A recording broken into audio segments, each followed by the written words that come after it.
Assalamualaikum warahmatullahi wabarakatuh. Perkenalkan, nama saya Nabila Ramadhani sebagai mahasiswi Pendidikan Bisnis A 2018 Universitas Negeri Jakarta. Pada kesempatan kali ini, saya akan menceritakan tentang profesi dan cita-cita yang saya inginkan, serta bagaimana cara saya untuk menggapainya.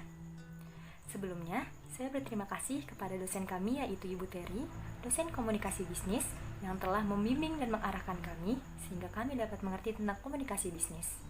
Yuk kita mulai.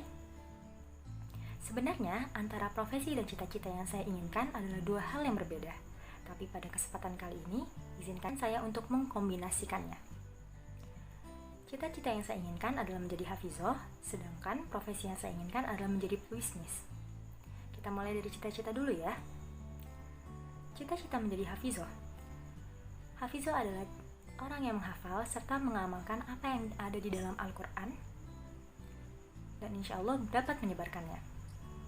Cara yang saya tempuh untuk menjadi hafizoh adalah yang pertama, awal mulanya saya mencari orang untuk berguru dan memotivasi tentang bagaimana caranya menghafal ayat-ayat Quran. Selanjutnya, saya diajarkan bagaimana caranya menghafal, menumbuhkan niat, dan motivasi terhadap Al-Quran tersebut. Saya mencari guru yang bisa saya setorkan hafalannya agar dapat dikoreksi dan dapat dipelajari lebih lanjut. Dimulai dari membaca, lalu selanjutnya menghafal ayat Quran sedikit demi sedikit. Tidak sampai situ, saya juga mencari tips and trik bagaimana caranya menghafal Al-Quran yang baik dan benar, serta kapan waktu pelaksanaan yang tepat untuk menghafal Al-Quran. Selanjutnya, saya menyiapkan diri dan mencoba untuk menghafal Quran. Pasti ada tantangannya. Saya menganggap ini terbentur, lalu terbentuk. Seiring berjalannya waktu, saya tetap mempelajari ilmu-ilmu yang berkaitan dengan Al-Quran. Kenapa? Agar saya dapat mengetahui tentang pengetahuan serta wawasan yang ada dalam Al-Quran. Selanjutnya, saya tetap memotivasi diri saya untuk selalu mencoba serta selalu memurajaah atau mengulang hafalan yang ada di dalam Quran. Karena semuanya adalah kehendak Allah. Dan jangan lupa untuk tetap berdoa. Selanjutnya, kita berbicara tentang profesi. Profesi yang saya inginkan adalah sebagai pebisnis. Dan saya menspesifikasikan atau mengkhususkan kepada dua bidang yang ingin saya tekuni. Yang pertama adalah kuliner, dan yang kedua adalah fashion. Kenapa dua bidang ini? Karena kuliner adalah salah satu yang termasuk dalam kebutuhan yang banyak dicari orang dan selalu membuat orang penasaran. Sedangkan fashion, anak keluarga saya mempunyai banyak kontak atau relasi dengan orang-orang yang pandai dalam jahit-menjahit, dan termasuk orang ini adalah orang yang berbakat serta kreatif. Cara saya untuk menggapainya adalah saya menempuh pendidikan di jurusan bisnis untuk mengetahui tentang orientasi, segmentasi, strategi, serta cara eksekusi yang persuasif untuk bisnis saya.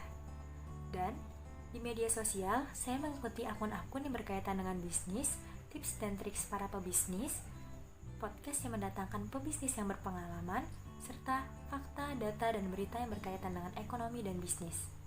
Dan saya juga mengikuti pelatihan serta seminar yang berkaitan dengan bisnis. Untuk bidang yang dispesifikasikan, untuk kuliner, saya mempelajari dari mama dan teman-teman saya. Dikarenakan mama saya sedang membuat satu produk yaitu rendang telur, dan saya mempelajari proses pembuatan, proses PIRT, proses pengemasan produk, dan lain-lainnya. Serta, atau di sekitar kuliah, saya memperhatikan sekiranya apa kuliner yang tepat, serta bagaimana cara pembuatannya dan bagaimana cara pemasarannya. Dan disesuaikan dengan kreasi, tren, dan customer zaman sekarang. Untuk fashion, saya mempelajari mix and match bagaimana cara menggabungkan baju casual, formal, rok, celana, dan lainnya agar dapat terlihat trendy.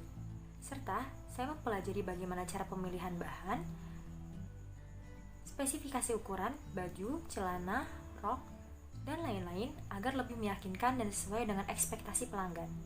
Selanjutnya, saya juga memperhatikan sekiranya fashion apa yang sesuai dengan pelanggan yang biasanya disesuaikan dengan usia mereka. Selanjutnya, saya mempelajari beberapa pola dan desain-desain terdahulu yang telah dibuat oleh mama saya. Selanjutnya, saya akan tetap mempelajari serta merealisasikan semuanya agar dapat berjalan dengan selaras. Bismillah, yuk bisa! Pesan dari saya, bermimpilah setinggi langit dan jadilah di atas rata-rata. Because if it doesn't challenge you, it doesn't change you. Terima kasih. Wassalamualaikum warahmatullahi wabarakatuh.